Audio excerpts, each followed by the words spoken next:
आज हूँ पाटण गाँव में फाइनाल खेल चलतु भिडियो टी शेष पर्यंत देखु।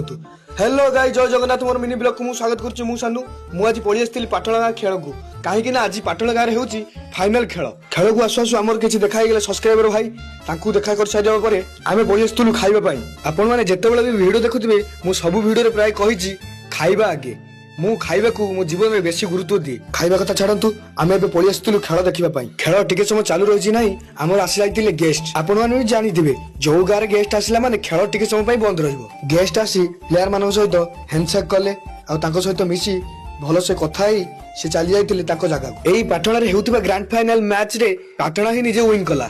ए पाटण गाँ पिला एते भल खेलती गाँव में से 2 वर्ष हम चैंपियन हो आसुचंती विनिंग रो सेलिब्रेशन स्टार्ट है। मु भाबिली पाटण पिला तो कप नहीं जिवे मु जाए टिके कप को धरी देखी दिए कप को देखि सारी मु पळि आस्तिली घर को आसी मोर म्यूजिक बजाई आज मोर मिनी ब्लॉग को एडी शेष।